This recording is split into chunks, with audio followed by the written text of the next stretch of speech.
Okay, let's go ahead and get started. Thanks for joining us for Medical Grand Rounds. This is the last Medical Grand Rounds of the year. I'm David Schwartz, Chair of Medicine. This presentation will be recorded for future reference. You'll be muted when you enter into the meeting, and at the bottom of your screen, you'll see a Q&A icon. Use this icon to submit your questions so that we can then discuss them with the speakers at the end of the presentations. The presentations will last for about 45, 50 minutes, and then we'll have an interactive discussion that I'll moderate. I do need you to submit your questions and comments so that we can compile them and serve them up to the speakers in a joint discussion. So COVID-19 has captured our undivided attention over the past 3 to 6 months. As of this morning, worldwide, 8.2 million confirmed cases of COVID-19 have been reported, and this has resulted in 444,000 deaths. And in the US, 2.1 million confirmed cases have resulted in 117,000 deaths here in the US. While we've learned a great deal over the past several months, and the last few days have brought new options for treatment for COVID-19, the future remains uncertain. Remdesivir and even potentially dexamethasone are not ideal treatment options, and a vaccine for SARS-CoV-2 is not guaranteed. Today, we have 3 outstanding speakers with expertise that addresses each one of these future challenges.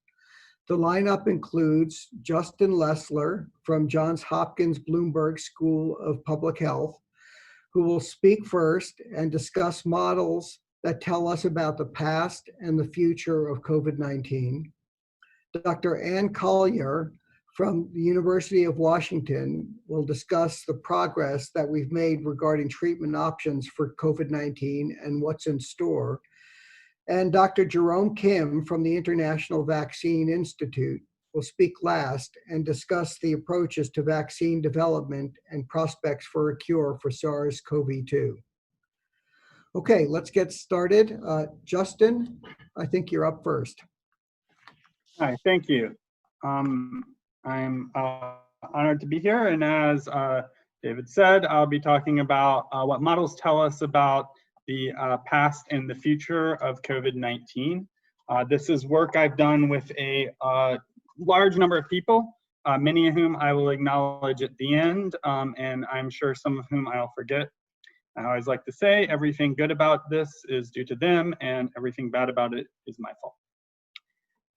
So one of the most often and overused quotes about modeling is from George Box, and says, "All models are wrong, but some are useful." So the question, though, that begs the questions, what are they useful for? And I like to divide what models are useful, and this will be guiding my talk, into 4 categories here. And here I'm really talking about models that capture something about the mechanism of disease spread or the mechanism of human interaction and aren't just doing statistics, though you could put statistics in this model. So I think this 4 category approach is reasonable for thinking about models. One is theory. You know, how do disease systems likely behave under certain conditions? Like, what does the processes, the dynamic processes that disease spread by, what do we expect them to cause in terms of disease? The second is strategic modeling, and that's asking questions about, like, how will intervention X work given conditions Y? Given our best understanding of the world, how might we think about how different interventions with different characteristics will work if deployed? You know, another broad way to think about that is, what are the critical planning scenarios we should be using as we think about how to use our tools for controlling a disease and confronting the future? Then the third is inference. So that is, what do observed trends tell us about the nature of the disease and the effectiveness of the things we do to control and stop that disease?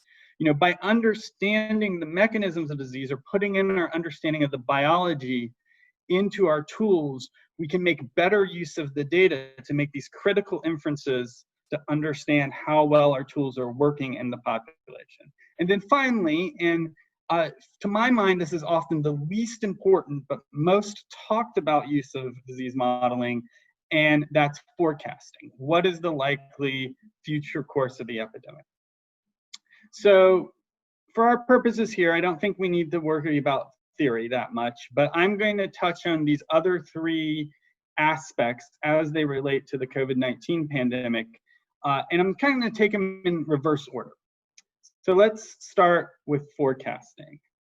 So the first thing I'd say is that we can think about forecasting in terms of the timing of the epidemic and the with an analogy to weather forecasting. So if you look at this figure, we have this red area that's pre-emergence. We have this like sort of pink area that's like early emergence when the disease is first coming up. We have sort of this midterm time, and then we have the long future. So for those times after a disease emergence, I think there's a good analogy for weather forecasting, both in what we're trying to do and how well we can do it. So that's the short-term forecast. That's like your 10-day forecast you get on, this is from Weather Underground, this little picture I showed, right? So your 10-day forecast from Weather Underground. We can do that pretty well. We can look at current trends and project out maybe a week or two, maybe a little longer, about what's likely to happen in the very immediate future. Flip to the long term, that is like climate science, like forecasting climate change. Like we might not be able to say much about the specifics in terms of timing, but we can say a lot broadly about what is likely to happen based on core principles. The midterm's kind of hard, and it's like the Farmer's Almanac, like what's going to happen, on Thursday 3 months from now, we can't really tell you much better than the Farmer's Almanac. And then there's this pre-emergence period, which is kind of like Nostradamus, and we're not going to get into that. So the first thing I'm going to tell you is when we talk about models we've made, don't use my model. Don't use anybody's model. Go do exactly what they do for weather forecasting. When you see those hurricane cones, those come from pools of models. There are often anywhere from 3 or 4 to 10 or 20 models behind those hurricane forecasts you see, which make different assumptions and are sort of specialized in being right in different aspects of the disease. Likewise, when you look at COVID models, I'd recommend going to this Reich Lab Forecast Hub. This is reproduced at the CDC for getting your forecast information, and look at what all the models do together. So if you look there is a ensemble projection for, this is cumulative deaths 4 weeks into the future, that really takes all the models together and looks at how they do. And here it's comparing that to our model's projection that we predominantly use, which is a little more pessimistic because it's heavily based on policy changes, whereas other models are based more on curve fit. So we tend to be a little more pessimistic about how the disease is going to be than other models. I think these increases will happen eventually. I stand by our model, but the sort of collective of models that specialize in different things tends to do better. Yeah, so I thought I was gonna go back and show you, but that collective ensemble has done quite well in the past, and I think it's sort of a proven way. So don't go look at anybody's model, look at the collective. To give you a little sort of insight into what our model is doing to forecast, and look under the covers a bit. So this is for Colorado. We're doing some inference and doing tons and tons of simulations in order to try to forecast the future, in order to forecast what's going on. Alex, this is really, really bad time. Dad is giving a talk. I'm sorry, apologies. So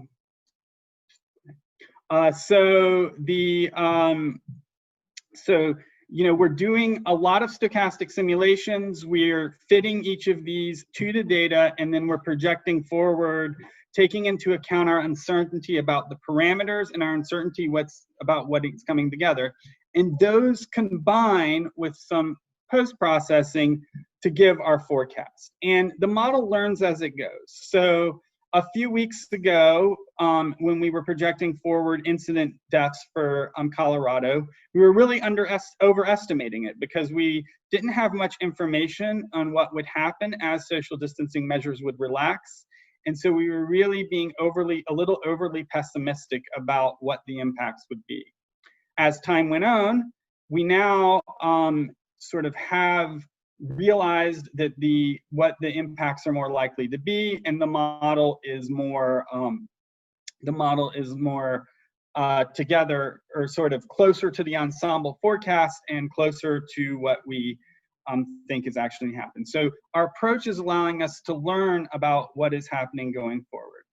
And the general thing it's telling us about the short term is we should be, in a lot of states, things should be stable. We're expecting things to be stable over the next 3 to 4 weeks, or have moderate increases. A few places it'll go down. But overall, across the country, we're expecting resurgences in the number of deaths based on the fact that social distancing measures have been relaxed. And I think we have a pre-signal of this that's pretty strong in terms of the confirmed cases that's been starting to show up this week.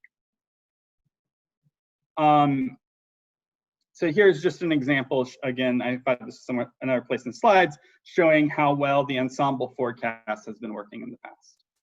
So in order to do this forecast, our model has to do inference. We have to have a sense of what's going on at different levels, in terms of how the disease is transmitting, how well interventions are working, and the like, in order to make a at all reliable forecast. So for instance, this is our estimate for counties that have more than 10 cases to contribute to the data. This is our estimate of the baseline reproductive number without any interventions by county. And you can see that there are substantial heterogeneities around the country, and that some of these denser areas where we've seen larger outbreaks over the course of the epidemic, we estimated to have higher reproductive numbers to some other areas.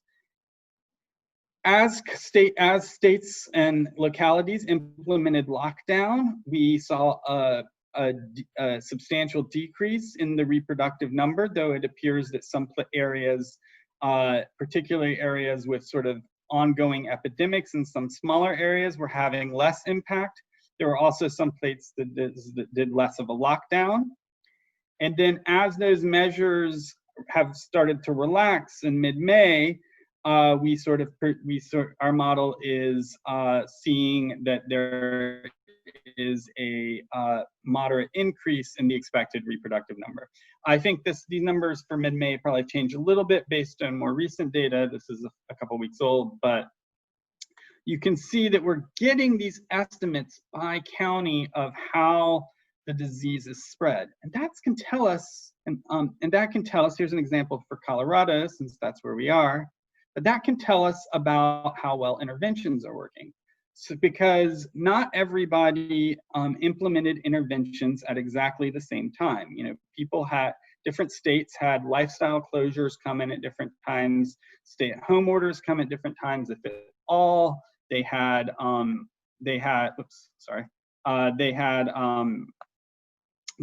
school closures at different times.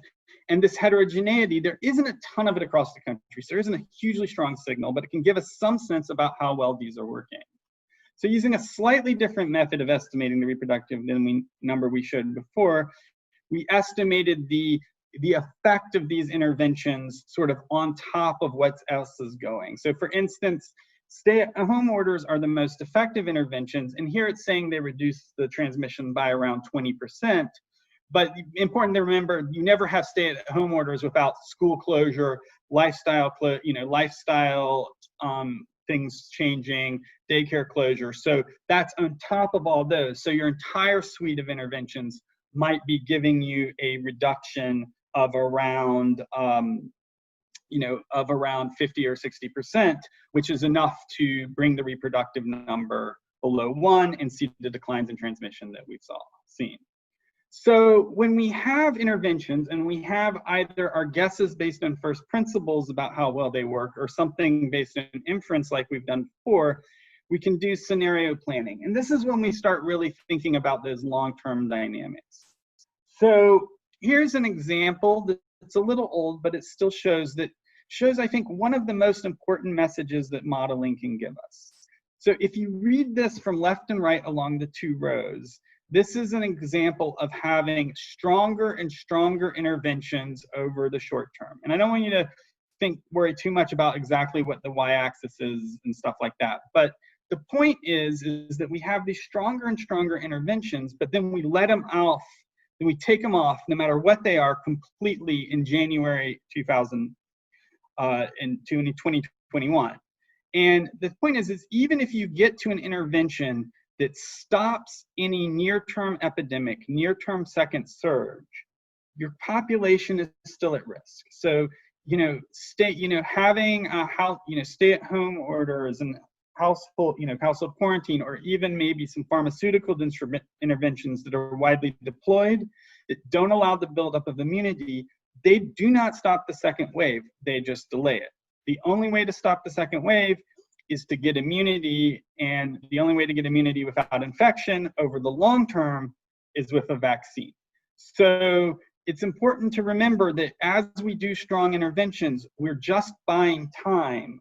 We're not preventing the epidemic altogether. And the reason for this is there's a threshold of herd immunity. Here we're showing the buildup of immunity in each of these scenarios. And if you do nothing, you kind of overshoot that threshold a bit. So you do get more cases overall from doing nothing, just not as much more as you think. And the goal, and the point is in all of these cases, you either have the big simulations or scenarios, you either have a big epidemic and you get the immunity in a short term, but you pay a really high price for that, or you're accumulating immunity very slowly, so your population, or at least subpopulations, remain at risk for infection.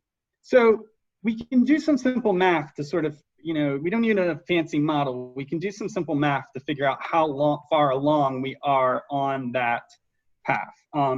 So for instance, in New York City, they've reported about a little over 17,000 deaths.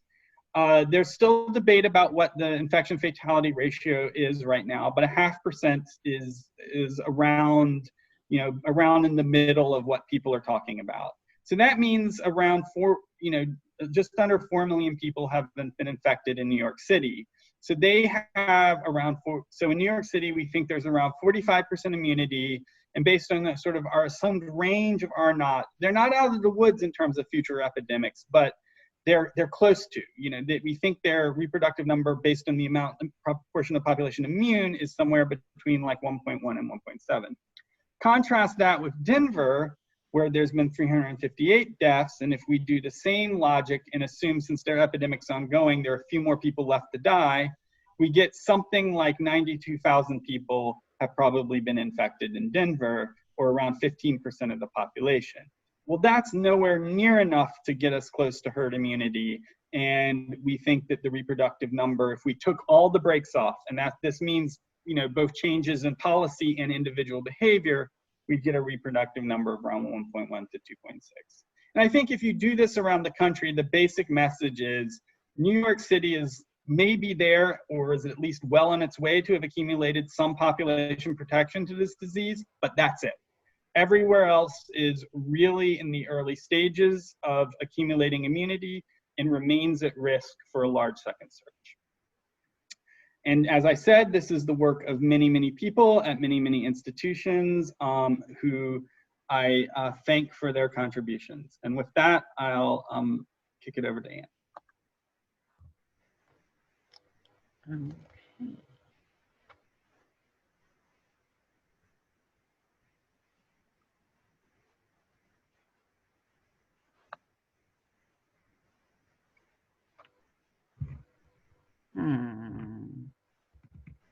Here we go. So thank you very much for giving me the privilege of talking to you. And we're going to talk about treatment, what we've learned, what's going on now, and what the future will look like. So most of you probably are aware that there's no FDA-approved therapy for COVID, although potential treatments are available through various means, either use of off-label drugs, clinical trials, or the infamous EUA. The EUA is a mechanism that the FDA has created to authorize the use of a medicine for an unapproved indication. And COVID-19 is only the second disease that the FDA has ever used this mechanism. It's actually used it twice, once in late March for hydroxychloroquine for hospitalized patients who didn't have clinical trial access. And that was actually withdrawn earlier this week because of concerns about toxicity. And then more recently for remdesivir for hospitalized patients with severe COVID-19, and that EUA is still in force. The treatment research environment and the treatment is really been frenetic. There are multiple different therapies that are under study. After I changed the slide a couple times, I decided to just use the word multiple rather than having a specific number. But what's really become very clear is there's just an incredibly frenetic pace at all stages of development, both in the development of protocols, in the time that the FDA takes to review them, in the time that IRBs take to review and approve, and in implementation. Just incredibly rapid pace. A group from Hopkins published this week a cross-sectional description of the first 201 COVID-19 clinical trials, describing that 2/3 of them were open label, 45% had less than 100 patients, suggesting that they're really focused on much earlier and not necessarily on clinical recommendations. The one other aspect of the research environment has been the very rapid release of results, which has major advantages in terms of improving communication, but also has the potential for confusion. In 2019, a preprint server became available where investigators could deposit manuscripts before they had been submitted for publication and before they were peer reviewed. And that's terrific. However, as people who have published things are aware, peer review often changes manuscripts, may not change the data, but often the interpretation. And there clearly have been preprints that have said one thing and a publication that has ended up saying something different, which leads to confusion on everybody's part. Also, study results by press release is a new phenomenon in COVID. Press releases have existed for studies, but tended to not have a lot of weight placed on them. And for COVID, that is, I think, less true. Even journals, traditional journals, have sped up their review process and publication. And there appears to be a race to be first to publish on a particular topic. And I'll go on to talk about a couple issues with that. As I said, there are multiple investigational therapies that are being looked at, and we don't have nearly enough time to talk about all of them or even all of the strategies, but just to be aware that there is a very, very active global research into COVID therapies, looking at a variety of different therapies, both primary directed at SARS-CoV-2 as well as the immune cascade and immune activation that can occur in some patients, as well as other complications. So we're going to talk about the tale of two drugs, one of which has, I think, been relatively successful in the treatment of COVID, two, and one of which has been very controversial and the subject of a lot of discussion, but less successful. So remdesivir is a novel antiviral. It is an RNA polymerase inhibitor and appears to and is thought to block that step of SARS-CoV-2. Hydroxychloroquine, which has been used for decades for other purposes, including treatment of rheumatoid arthritis and malaria and prevention of malaria, has been proposed to increase the pH in endosomes of SARS-CoV-2 and thereby block the SARS-CoV-2's ability to attach to host cell membranes. Remdesivir, the success story, hasn't had complete smooth sailing. There was the double-blind placebo-controlled randomized study from China that was terminated early due to the control of COVID-19 in China. And after 237 patients had been enrolled in this study, the study was closed, analysis was done, and a publication in The Lancet suggested that there was no benefit in time to clinical improvement in this study, although there was a trend toward faster improvement with shorter illness in the individuals who'd been given remdesivir. Then the New England Journal published an uncontrolled case series of 53 patients who participated in the compassionate use program of remdesivir. The patients needed less oxygen after they'd received treatment. Not surprisingly, that's the natural history of untreated COVID. And I think there was general dismay at the New England Journal publishing such a small, uncontrolled series. But they redeemed themselves with the publication the next week of the Act 1 study, which was rapidly published in preliminary form after a press release. And this study was a double-blind randomized controlled study comparing 10 days of IV remdesivir versus placebo done at 60 sites in 10 countries, although the majority of participants were in the United States. Over 1,000 hospitalized patients with severe COVID-19 lower respiratory tract disease were enrolled, and the Data and Safety Monitoring Board stopped this study because of, at the time of a routine review, the DSMB recognized that there was a statistically and likely clinically significant shorter recovery time in the individuals who were randomized to remdesivir compared to the placebo. And this graph just looks at the proportion that were recovered with remdesivir in blue and the placebo group in red. They also looked at mortality. There was a non-significant trend to lower mortality in the remdesivir group. So clearly a clinically significant effect.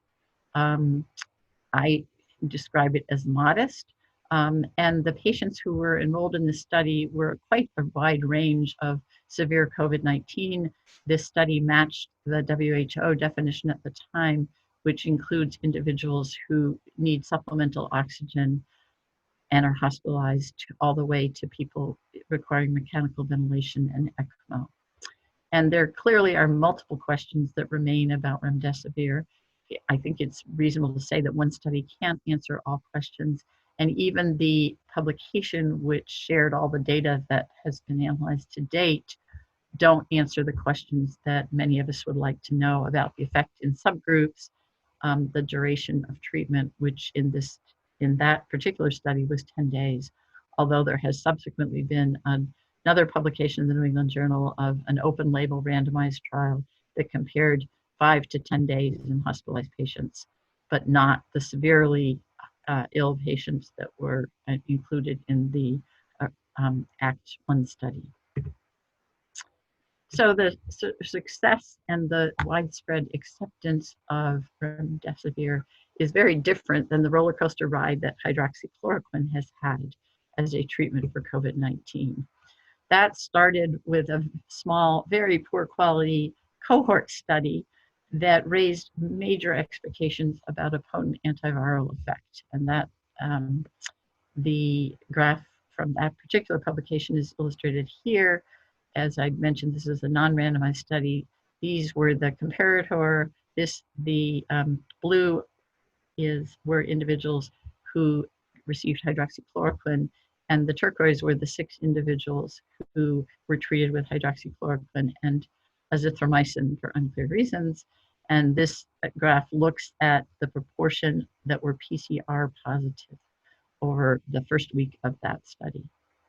The oversight board for that journal eventually was quoted as saying that they didn't believe the article met the society's expected standard.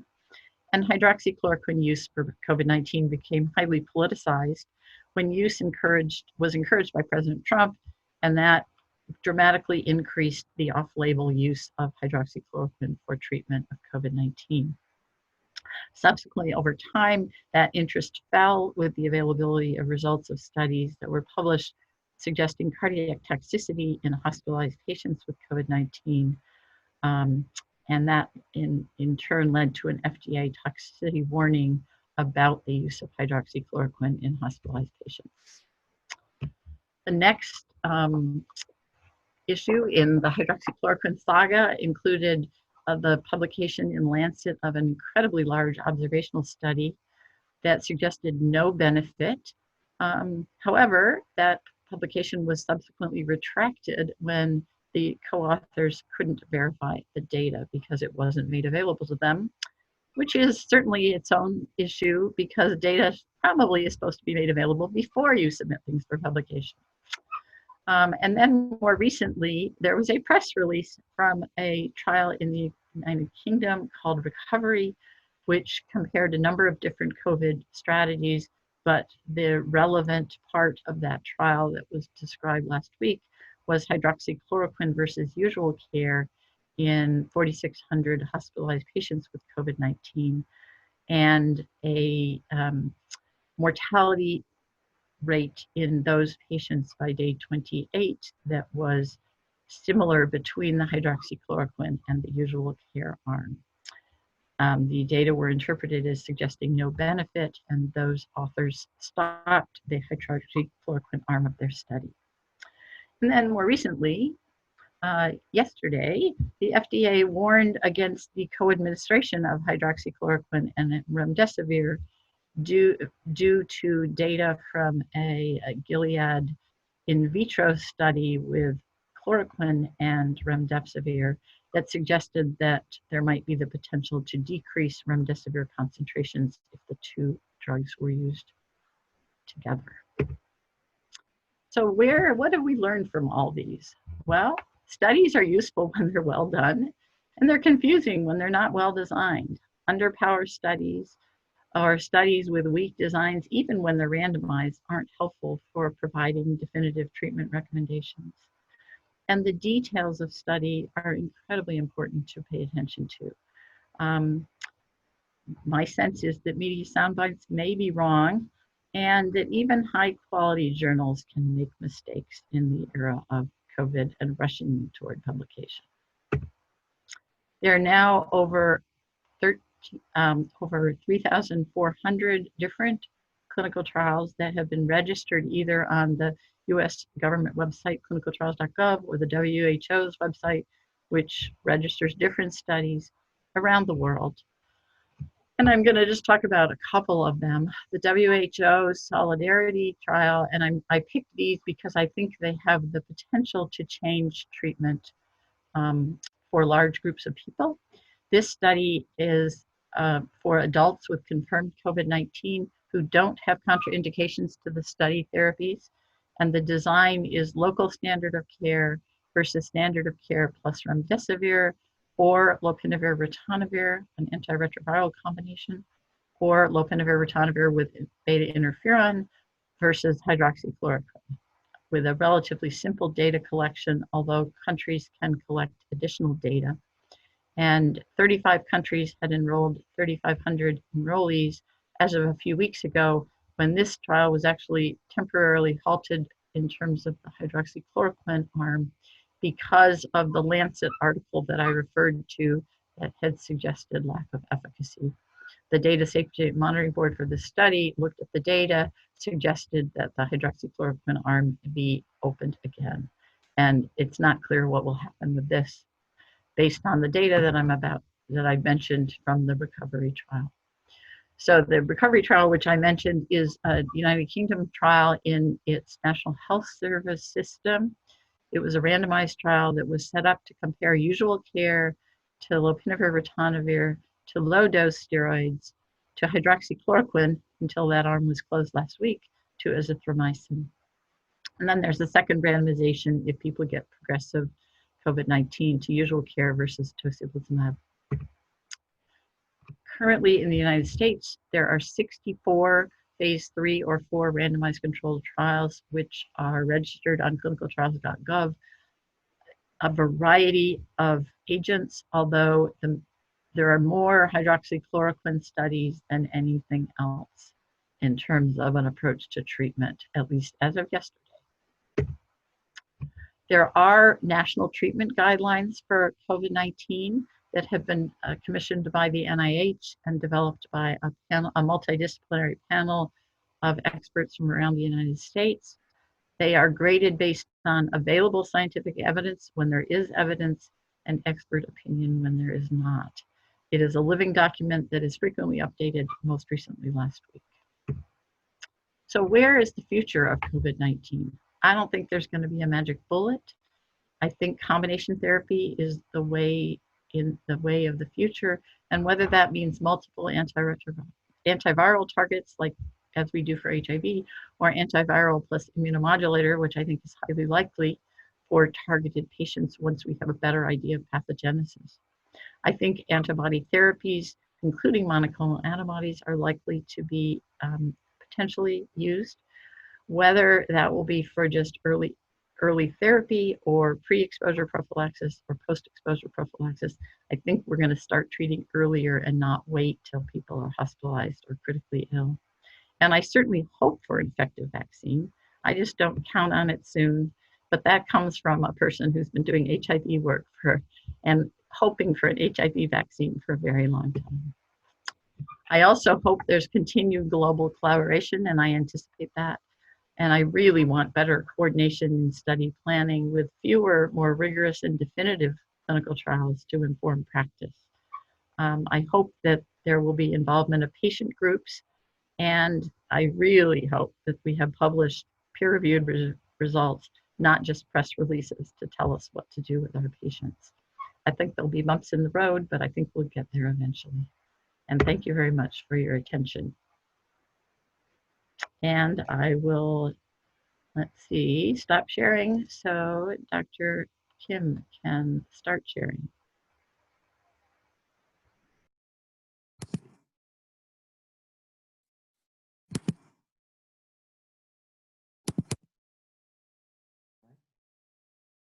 Hello, and thank you for the opportunity to speak today on this very important topic of SARS-CoV-2 vaccine development.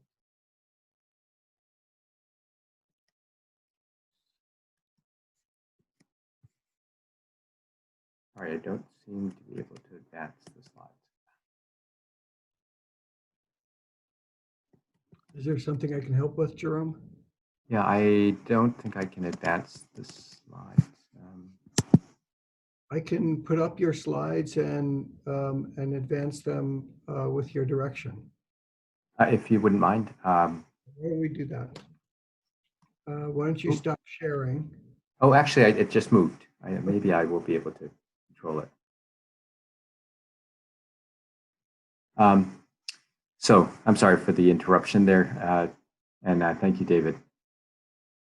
So let's start with the 4 big questions that you have to ask yourself before you start vaccine development. And these are questions for which often we have partial answers before we start vaccine development. But with a disease which we've only known now for a bit over 6 months, it's really actually rather difficult. And the answers we have right now are really incomplete.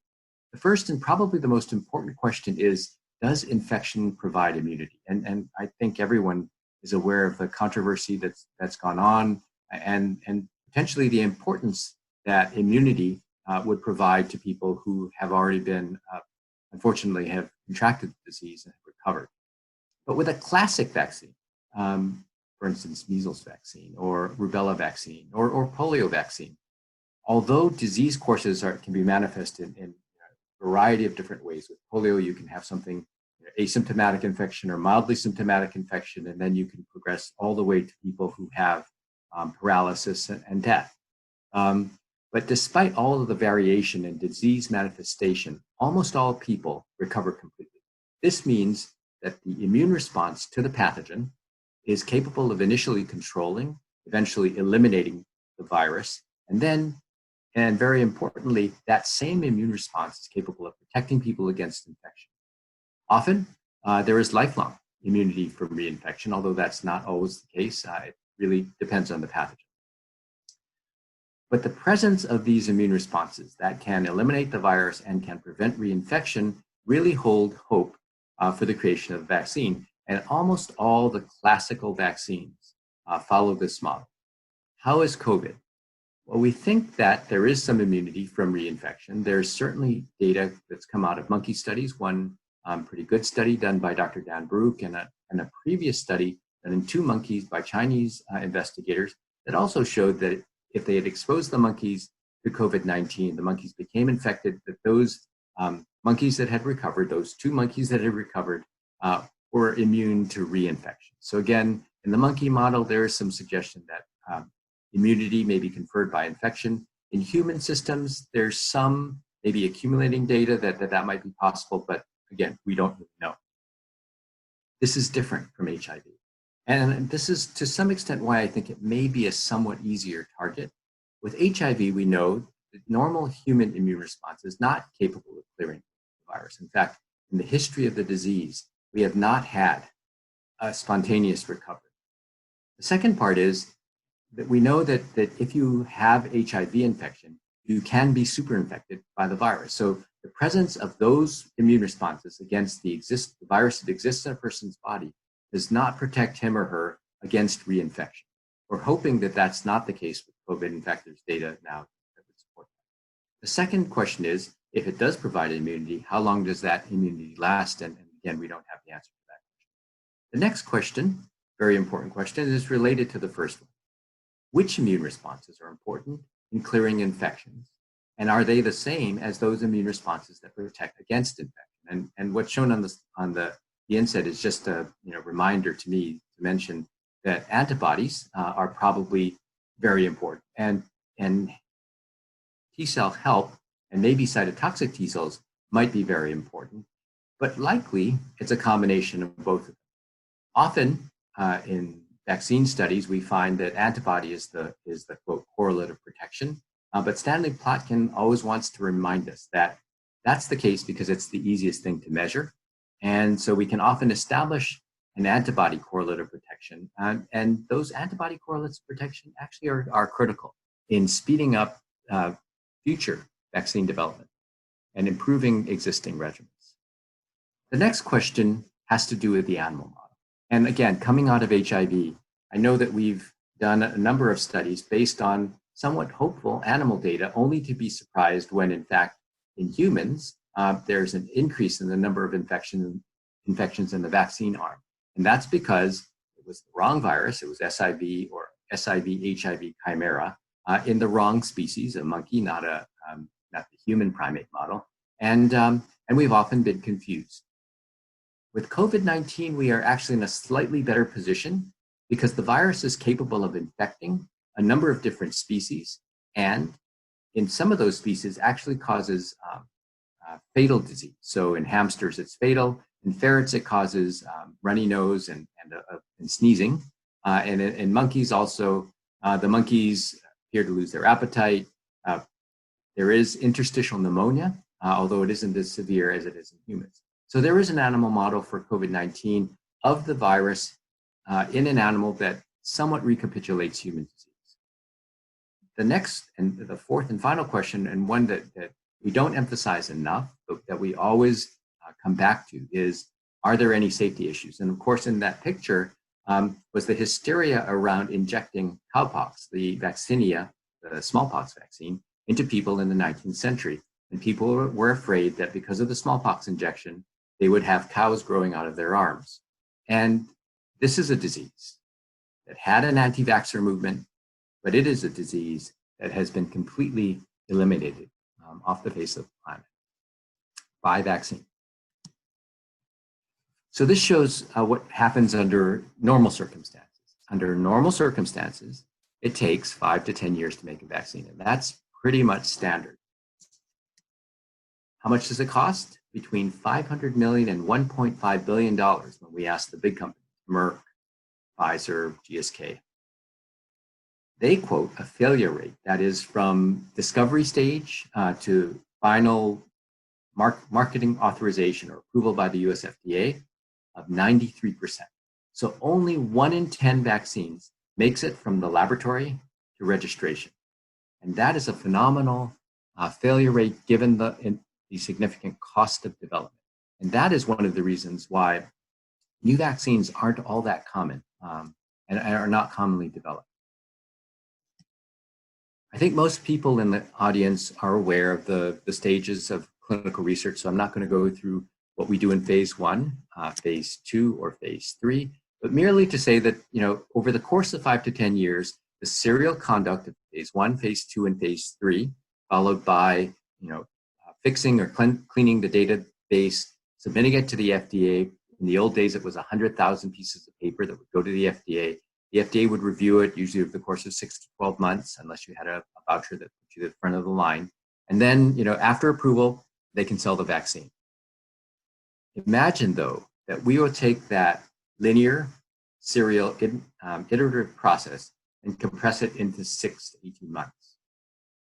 And what you're doing is you're really telescoping everything. So you would start phase 1. If there is safety established after, 4 weeks after the the final dose, then you would proceed and begin enrollment of phase 2. In phase 2, you'd be collecting more safety information. You would collect blood 2 to 4 weeks after the final dose. You'd analyze them as quickly as possible. And if the vaccine passed the immunogenicity criteria, then you would move on to phase 3. It appears that, at least for COVID-19 or SARS-CoV-2, that several of the groups have skipped the reporting of immunogenicity and have proceeded straight from phase 2 to phase 3. And so I think that's probably happening now with both Sinovac, which is a whole inactivated vaccine, and the Oxford Jenner vaccine, which is a chimpanzee adenovirus vaccine.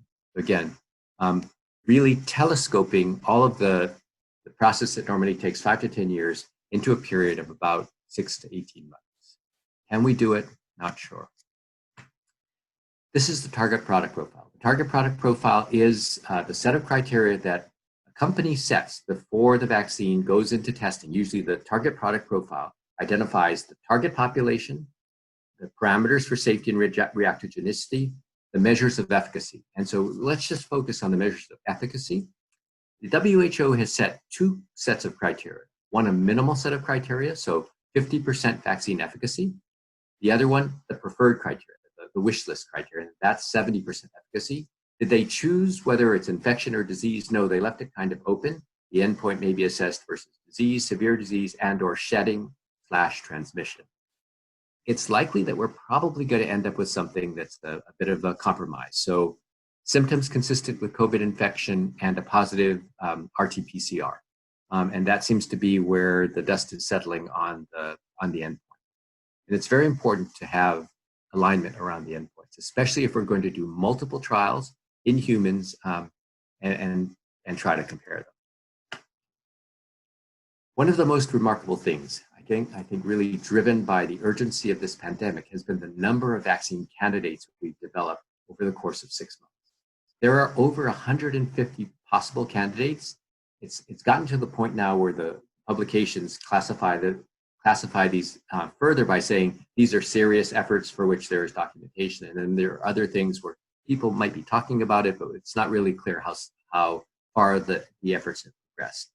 What we do know is that they fall into some broad categories. They're the nucleic acid vaccines, and you can see there in the bottom left corner from Nature what percentage of what the number of nucleic acid vaccines are that are currently in testing, that is anywhere in testing, from preclinical all the way to phase 2. there are recombinant protein vaccines. Now, recombinant protein vaccines are a vaccine for which there are other examples. We have a lot of recombinant subunit vaccines that are currently in clinical use. So we feel more comfortable with protein-based vaccines. There are examples of licensed protein-based vaccines. There are no examples of licensed RNA or DNA vaccines.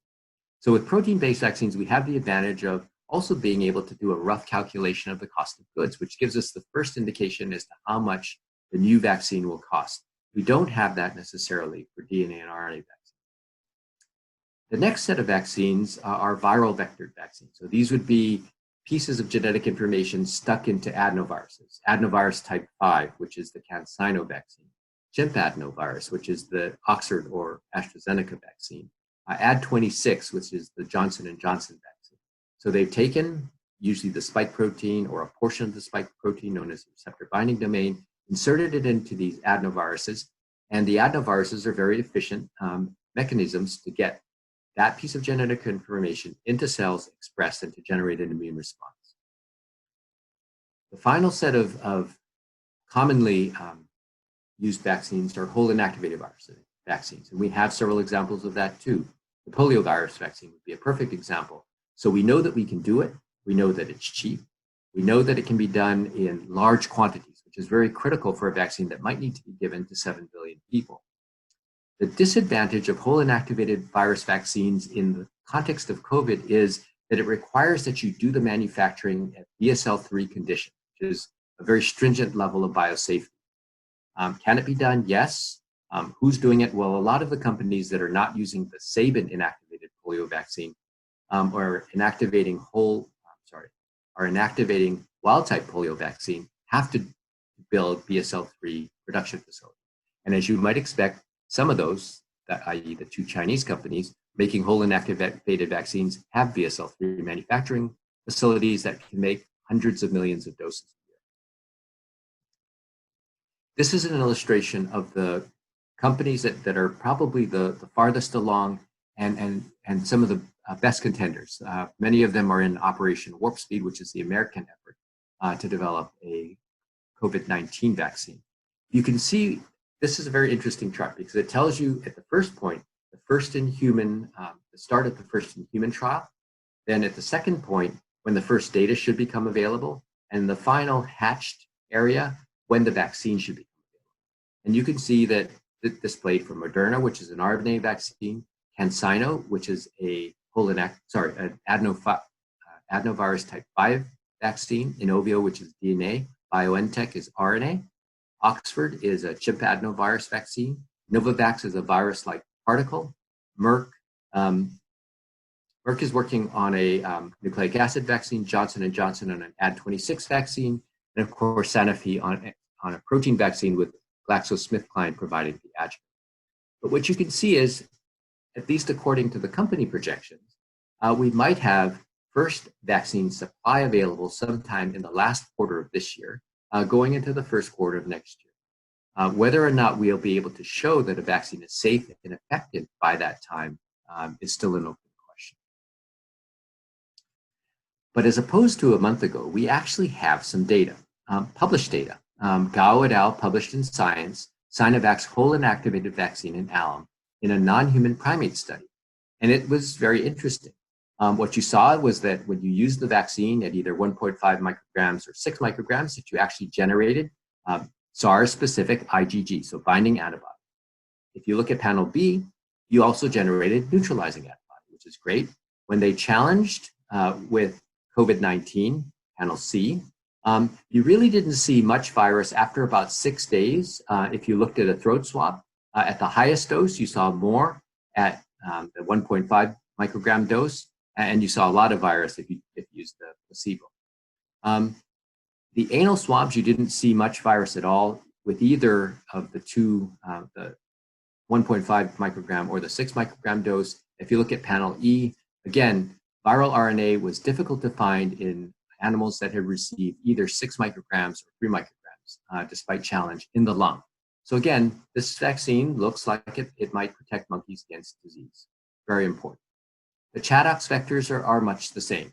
They appear to prevent or to decrease the amount of virus that are found in bronchoalveolar lavage fluid after vaccination. They also appear to be associated with a somewhat lower level of virus found in nasal swabs. This generated some criticism. So when we first heard about the Oxford data, it was actually a statement made to a newspaper by one of the investigators, Adrian Hill, Professor Hill from Oxford. And immediately, probably within 2 days, two professors at Johns Hopkins said, but wait a second, there's virus in the nose. That must mean that the vaccine will not prevent transmission. Now, it's really hard to argue on the basis of animal data where they've instilled a huge number of viral particles in the nose in order to create the model to infect the lungs. So I think we need to wait until we have human data and we're actually able to sample venereals of people who've been vaccinated and have developed infection and compare them to people who received placebo and have developed infection. But again, there are 2 monkey studies. Both of them showed protection against disease. This gets to something that Ann talked about. This is not a publication, this is a press release. It's from Moderna, which is an RNA vaccine. Their human data is reported for 8 out of the 45 people who participated in their phase 1 study.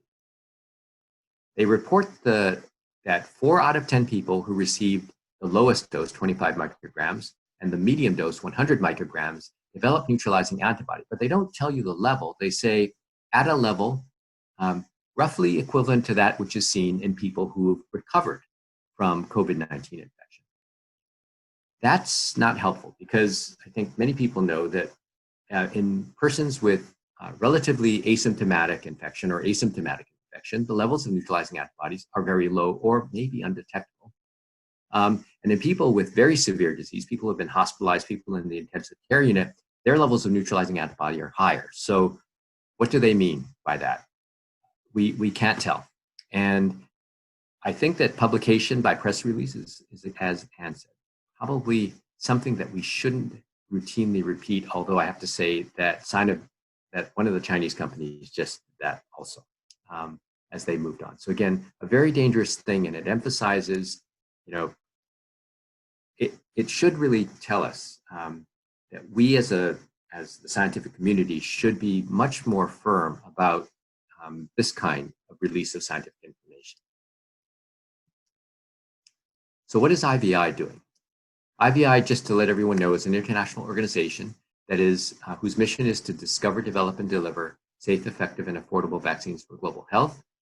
As an international organization, we have signatory countries and state funders, and right now we have 35, but recently Madagascar and Finland have both applied for membership. So not a single G7 country yet. So write to your congressman, tell them to join IVI. IVI, like a small biotech company, has a number of vaccines in its pipeline. We can take vaccines that we develop in our laboratory by ourselves and advance them through clinical trials. So the VIDT, which is a typhoid conjugate vaccine, is now in phase 3, funded by the Gates Foundation.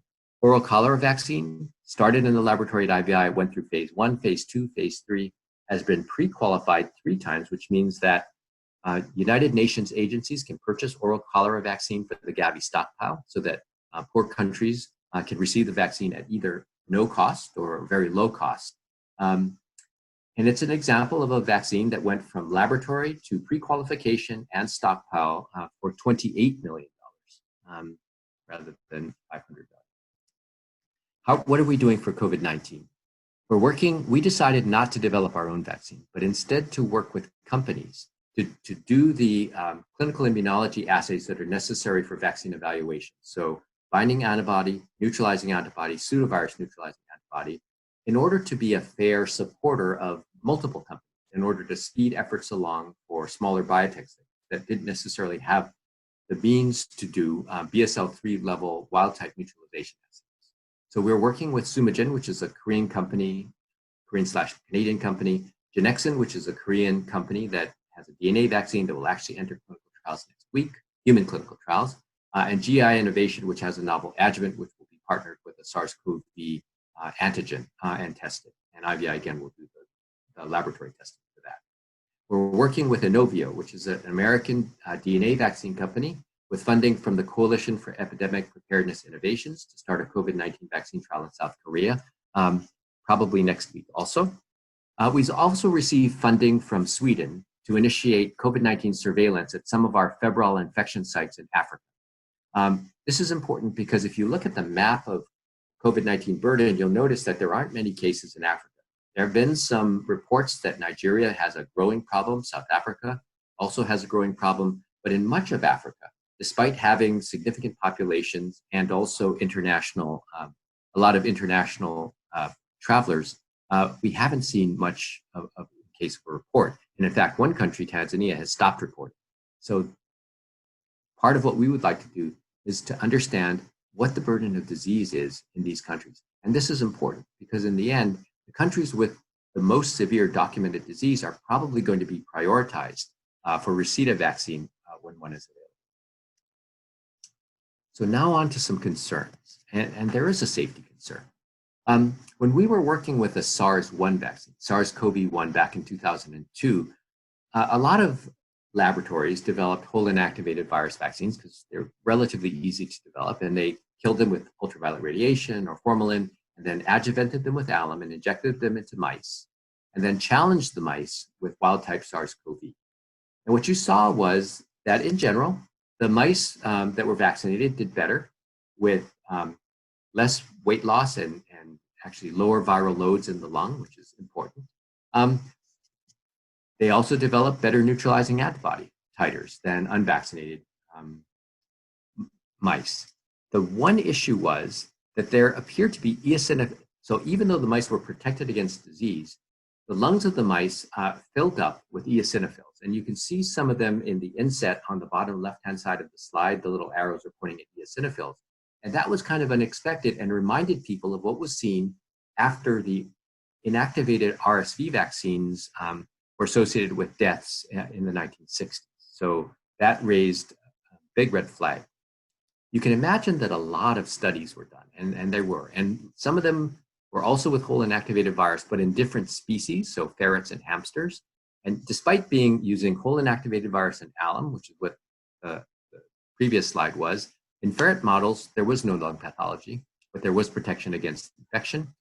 In the hamster model with AS01B, which is another kind of adjuvant, there was protection, but again, no lung pathology. So it wasn't clear if it was related to the species, if it was related to the adjuvant or the type of vaccine, because if you looked at subunit vaccines, protein vaccines, sometimes you, again, didn't see the pathology, depending on what adjuvant was used. So very confusing information. And so Rafi Zellweger in our group summarized all this information, gone through all these papers, and tried to help us sort this question out. So this is what we know. Viruses, SARS-CoV-1 is more important. The condition develops more frequently in SARS-CoV-1 challenged animals than in animals challenged with a different coronavirus, the Middle East Respiratory Syndrome coronavirus. With SARS-CoV-2, it's really unknown, although now we actually are beginning to see data from a number of different groups, and we don't see this problem in mice so far. And there's actually increasing evidence that we don't see it in monkeys. So in the 3 reported monkey studies, there's been no evidence of eosinophilic infiltration, and that's, we're hoping, going to be definitive. We don't know about antibody-dependent enhancement, as is seen in dengue virus infection. We don't know if this process is related to the model, the mouse versus ferrets versus monkeys. We don't know if it's related to the vaccine type, whole inactivated versus protein. We don't know if it's something specific to alum, or if you continue to use AS01B or AS03, which are different kinds of adjuvants, if you wouldn't see it at all. Again, repeating that the 3 monkey studies of COVID-19 vaccines show no evidence of the enhanced eosinophilic disease.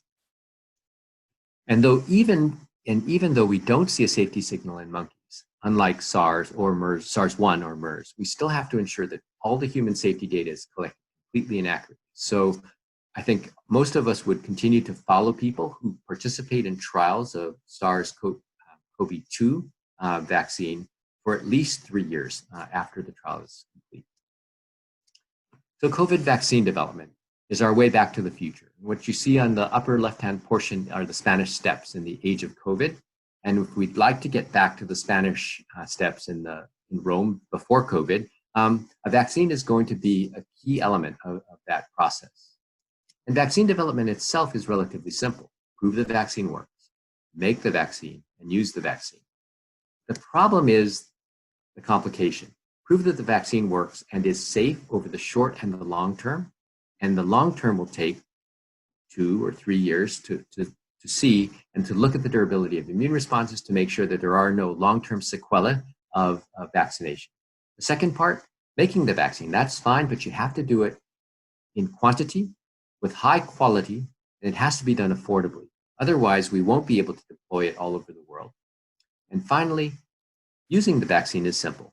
To reduce the burden of COVID-19, but we also have to respect access and equity, which means that this vaccine must be made available not only to people in high-income countries, but to people in middle and low-income countries as well.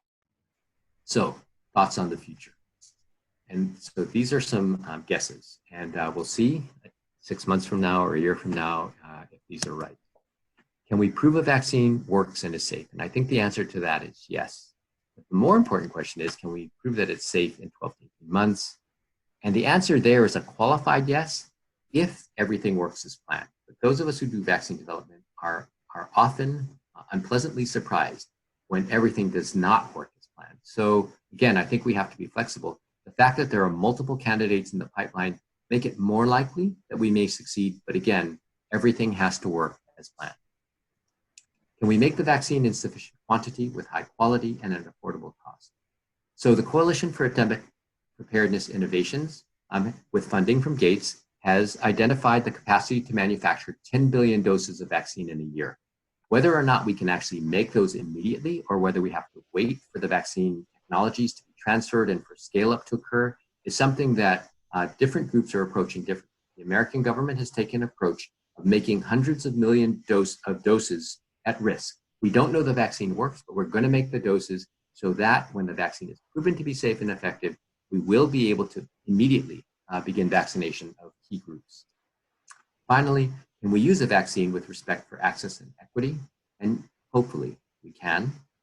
Several groups have developed global access agreements with the companies that are manufacturing these vaccines. There's already an effort among major stakeholders like the World Health Organization, like the Global Alliance for Vaccines and Immunization, or Gavi, to ensure that low-cost or no-cost vaccines will be available to those countries that cannot afford them, and that there will be a transparent and principled process that will allocate vaccine to parts of the world that need it the most.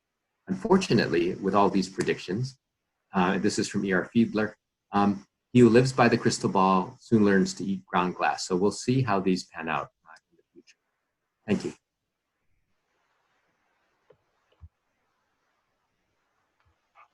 Jerome, Justin, and Anne, thank you very much. Those were great talks. We have a lot of questions, and we have some time for those questions. So let's get at it. The first question relates to the population at risk. What's the basis and accuracy of 70% immune population resulting in herd immunity? So that's based on our best estimates of the reproductive number, and this is herd immunity at a broad scale across like different populations, and it is herd immunity if we go back to completely normal action. So most estimates of the reproductive number, the basic reproductive number for COVID-19 are between 2 and 3. 2 and 9. Hope not 9. Between 2 and 3.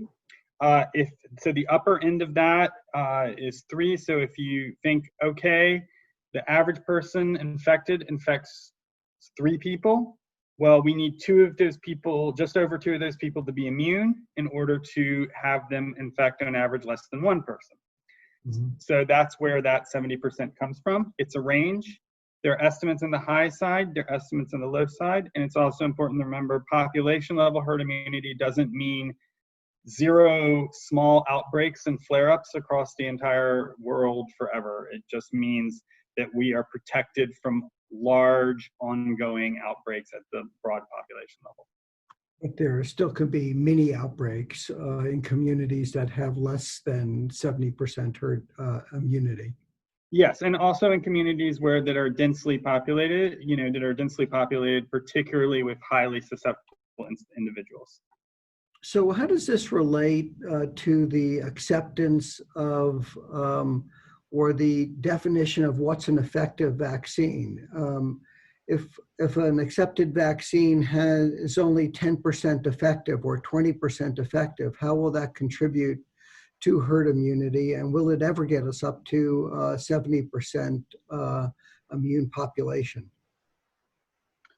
So, right, I mean, obviously a 10% effective vaccine could never get us up to 70, right, to 70% immune population. The minimum there is 70%. But I think it's important to remember that, I personally like to think about this as not as one solution, but an array of solutions. I think Anne was getting at this, right? So, if we have a 50% effective vaccine and long-term social distancing that drops the reproductive number by 20%, and we have treatments that can shorten the course of infection that drop the reproductive number by another 10 or 20%, then we don't need to get there by vaccine alone. So, but obviously if you don't have, so there's a role for a vaccine, I think, regardless of the efficacy, as long as it has some and is safe. But I don't think, but to get there solely by vaccine alone, you need to get probably at least in the 60 to 70% range.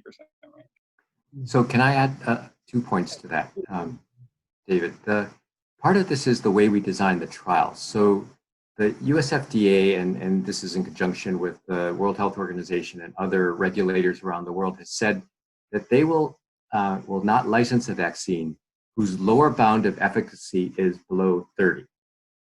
A lower bound of efficacy below 30 will imply that the vaccine efficacy is somewhere between 50 and 70. So from a licensure perspective, the FDA is already saying, and this is in consultation with other groups, that to license the vaccine, it's going to have to meet that threshold. The WHO criteria were developed also with US FDA people in attendance. So that will mean then that the size of the trials will probably be substantial. Some groups are looking at trial sizes of 30,000 people in order to have sufficient precision around the vaccine efficacy. There has been an argument that if we happen to have a lower bound of efficacy that is 20% or 10%, and the point estimate is 45, how is the FDA going to resist a politician saying, but you must license this vaccine? And I think that's something that we're going to have to deal with. It might not have been an issue before, but it may be an issue now. So I think we're going to have to really look at the statistics carefully and see. But again, the trials will be designed with that kind of efficacy. The second point is it's about efficacy versus effectiveness. So our oral collar vaccine efficacy is between 55 and 60%, which is not so great. But when you vaccinate half of a city with this oral cholera vaccine, the effectiveness in preventing cholera is 85%. So this gets both to the herd immunity, the interplay between vaccine efficacy and protection of the unvaccinated people. Cholera is a different disease in terms of its R naught compared to COVID-19. But it illustrates the importance that herd immunity can play in blunting outbreaks, which I think is what Justin was addressing. So in terms of vaccine development and trials related to vaccines, I was wondering whether you could reflect on challenge trials. How would that change the design of the trial, the number of subjects needed for a trial? And in SARS-CoV-2, is it ethical to proceed with challenge trials? So I did my training in the U.S. Army. My vaccine research and development career was in the U.S. Army, and the Army has done challenge trials with dengue, for malaria, for enteric and diarrheal disease, and we really believe that it did accelerate vaccine development, particularly for those diseases which are rare or tropical, and so we don't have a lot of cases in the United States or are in parts of the world that are sometimes difficult to conduct clinical trials efficiently. And they also give you a very good first view of these, whether a vaccine concept is working. The issue, I think, with COVID-19 is that if, in fact, Anthony Fauci is right, and we have a vaccine that's shown to be safe and effective by December, the time frame for developing the model for challenge is going to be, it may be a few months, 4, 6, 8 months, because you have to set the challenge dose, you have to set the criteria. If you're doing the trial in the United States, the challenge virus is an IND product. So it has to go through a regulatory screening process. If you do it in the United Kingdom, it's not. So the process is faster there. But when you establish the challenge dose, what would you do first? You take a COVID-19 convalescent person and challenge them with a dose. If they don't get infected, then you would go back and you go to maybe 1/10 of that dose, and you do that as the first challenge of a naive person. If that didn't infect them, then you'd have to escalate the dose, and because you don't want to have such a high dose that it's going to overwhelm any vaccine that you test. So the process of developing the model could take as much time. It could take us to the end of the year anyway. Even if we have a vaccine, I think we can argue for developing a human challenge model, particularly if there are drugs or antibodies that we can use to offer as treatment if a person gets sick. And I think that challenge model will help us refine the correlates of protection. And when we have a correlate of protection, then it's much easier to design improvements on the core vaccine regimen. Mm-hmm. Can I just make a little perspective on the dynamics of this particular disease and challenge studies? I think it is going to be somewhat difficult because more than almost any disease we've developed a vaccine for, the deaths in this disease, the severe outcomes are skewed towards a very particular population of much older people, who I presume would be very hard to include in any, or not ethical to include in any challenge study. So we're going to be limited. While I can't disagree with anything Jerome said, I think we're going to be limited in ways that we might not be for other vaccines in looking at the population of biggest interest, just because deaths are so severely skewed to that older population. At least until there is effective treatment. I think if we did have effective treatment, then the ethics of issues around challenge are a little bit different. But at the moment, I think it's fair to say we don't have effective treatment. And the press release notwithstanding, I'm not convinced that I've seen enough data about preventing death with dexamethasone. Well, and what about remdesivir? And I'm going to shift gears just a little bit and ask you whether remdesivir was effective enough that it needs to be included in any trial in the future, not only in the intervention group, but also in the placebo group. That's an incredibly interesting question. And I think there are a lot of trialists who are struggling with that issue right now. I think certainly in the US and in that broad group that received remdesivir, I think the answer is yes, that studies probably are going to move to that as the new either standard of care or in lieu of a placebo. The issue of interactions between any putative other therapy and remdesivir, obviously hydroxychloroquine has raised that issue. And the we really don't know as much as we want to know about the subgroups of patients who were treated in that study. We really don't know whether there is a group that really doesn't benefit or benefits only minimally, either on either end, either people who have very mild disease or people who have very severe disease or have had severe disease and the cytokine storm. So I view that the remdesivir study is one of the best designed studies that has been published. So I stand by the fact that it probably is. And the NIH's next study indeed is using remdesivir plus an immune modulator versus remdesivir as the comparator.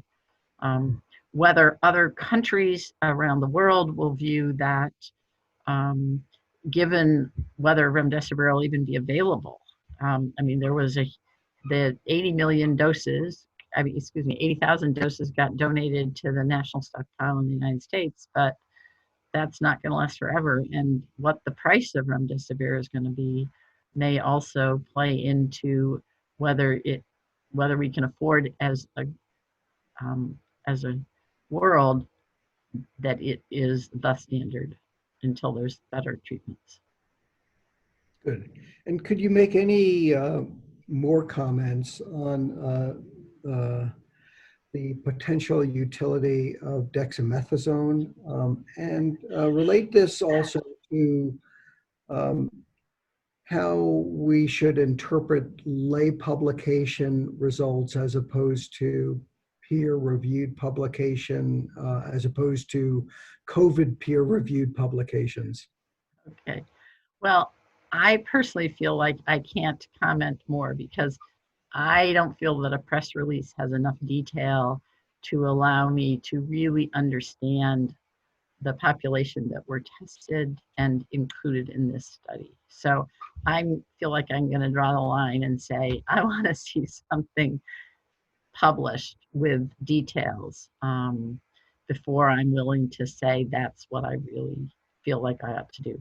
The issue with and my understanding of the limited information that has been released is that it was in a subset of the patients that were enrolled in the recovery trial.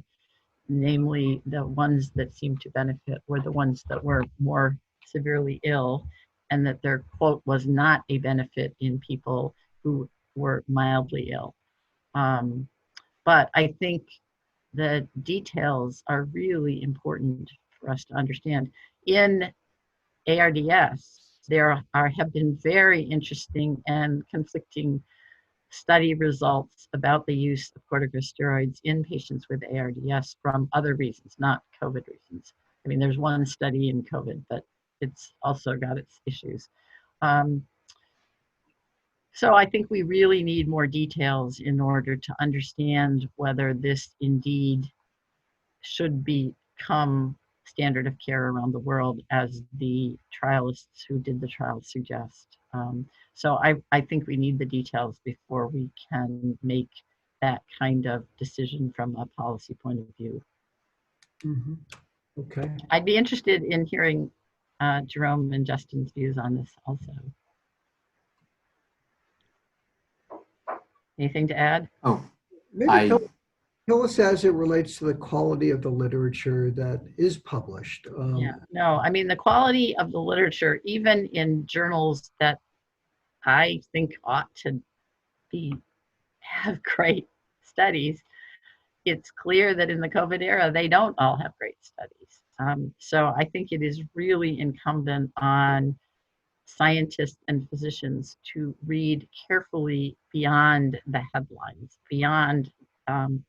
because I think that it's clear we've been burned several times in the treatment research literature so far. And I have no reason to think that that might not continue. And if we, as consumers of that literature, aren't careful, we're going to get led astray. There's no question that's true in the epidemiological and dynamic modeling literature as well. I think we have, in some ways it's worse because you don't, some of the things I do, you don't necessarily need anything more than a computer and access to some data, or hopefully access to some data. I've seen people without to do it. So a lot of very smart people who are expert in other fields feel very empowered to pick up the baton and try to do that work. And I'd say some of them have done good work, but for the most part, but often they've made very bad mistakes, and that those mistakes have made it into good journals, and I think clouded the issue. So I think it creates a lot of noise, and we're all overburdened for reviews. I think editors, from what I've been getting to reviews, I think editors are overburdened in what they're trying to screen out. I think, there's been 23,000 papers published so far on COVID, is something like that. And there's absolutely no, there's no need, there should have been 1,000, if that, right? So clearly there's some dross out there. So Justin, we have just a few more minutes, and I want to ask a number of more questions, but I do have to ask you this one question. Are we going to hit 2,000 deaths in the US by October 1st? I think you mean 200,000? 200,000, excuse me, 200,000. I'd say, so by October 1st. So I'll say we will reach 200,000 deaths. I think there's zero question in that, unless we get wide distribution of a vaccine far sooner than I think, or a treatment. But whether it'll be by October 1st is, I think, an open question, because we don't fully understand how much influence seasonality is having on the disease. So while it's clear a second wave will occur, and I think we're starting to see the first signs of the second wave in many states that have made major relaxations in their social distancing programs, that how much that wave will be delayed by the seasonality is unclear, and how big it will be. But I think it may not be by October 1st, but by December 1st, I have absolutely no question in my mind that we will reach that number. Good. Okay. Well, not good, but okay. Good. So the development of a vaccine and the timing of that development, 5 years seems like an awfully long time to develop a vaccine. You've pointed out all the complications and hurdles along the way, Jerome. But tell us whether this warp speed approach in the U.S. is going to alter the future development of vaccines, and how that relates to concerns that you might have over administering a vaccine to millions of individuals when we don't know the long-term safety of it. Yeah, that's a great question. So I don't think this is going to affect the non-outbreak vaccine development. And the reason is, with Operation Warp Speed, the US government, and I actually don't have the slide in this set, but is putting billions of dollars, or giving billions of dollars to the companies to underwrite risk. So if you were Merck or GSK or Pfizer developing a new vaccine, you're going to take your $500 million to $1 billion and you're going to use it very wisely. You're going to optimize the vaccine regimen in phase 1 and phase 2 so that when it goes into phase 3, it has the maximum likelihood of success. During phase 3, because you're pretty sure this vaccine is going to work, you're going to start building the capacity to manufacture it. But because you think the vaccine is going to work, and in 3 years you're going to be able to sell, 50 million doses of a vaccine at $200 a dose. And so that's what you're kind of thinking.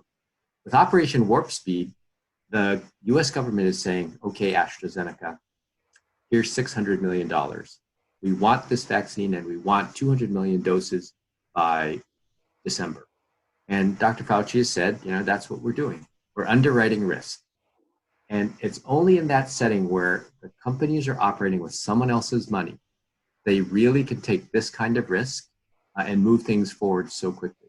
So the government has recognized that the problem here is risk, and they're de-risking it for the companies.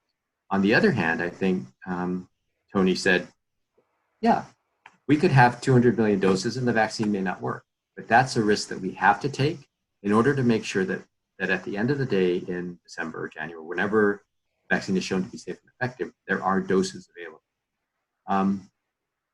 Other organizations, other countries probably don't have that luxury, but the United States has decided that this is what it would take in order to accelerate development. And I don't think it will be repeated unless we have a similar, high pressure outbreak situation like we have now. It's just my first thoughts on that. And so what are the unique challenges of a respiratory virus in terms of design and development of vaccines? Why is it so difficult? And how might that affect the successful development of SARS-CoV-2 vaccine? So I'm not sure that it presents that many more difficulties than developing a vaccine against a primarily, intestinal pathogen like rotavirus. Once we figured out what the problem was with the original set of killed RSV vaccines, I think we've been able to make actually substantial progress in developing vaccines against that pediatric pathogen and pathogen of the elderly. But it took a little more work in terms of understanding the nature of the immunogen, whether it was triggered or untriggered protein that was used for RSV. So again, I think, it may not be the complexity of the target. One of the questions that we had is, could you use a setting where you ring vaccinate? So if you have a case, you vaccinate all the people around them, which is one of the approaches taken for the Ebola vaccine. And it really gets to what the incubation period is, and whether we think that appropriate immune responses would develop in the period of time that we would have available after tracing people. And where could you do it? I mean, you might not be able to do it in Texas because their tracing systems are not set up, but could you do it in California or in New York or in Massachusetts, where the tracing systems are a little more mature, or for instance in Korea, where they would do 100,000 tests in order to pick up 300 COVID-19 positive individuals in an outbreak. So again, I think that right now, because of simplicity and because of the need to move quickly, the organizations like CEPI and the big companies are really just planning to enroll significant numbers of people from areas of high burden, so Brazil, Peru, Chile, and the United States, and hoping that they'll capture enough infections to be able to rapidly show a difference between vaccine and placebo, and using probably endpoints-driven analysis. So when you reach a certain number of endpoints, you'll engage in an analysis, again, just to accelerate the process. And we've planned around it a similar kind of concept for HIV vaccines. The HVTN, Larry Corey's group, is actually the group that's running good part, or active, I guess, which is linked to the Operation Warp Speed. And for the same reason, because the thinking has already gone into this kind of exercise. Well, thanks very much. This has been an incredibly informative Medicine Grand Rounds. I want to thank the speakers, the audience, and the medical chief residents for helping me with the discussion period. It's clear from these talks that we have many challenges in front of us and a lot of work to do. But if we stick together, I think we're going to get through this pandemic and come out the other side. So thanks again. Really appreciate your participation. Have a good day.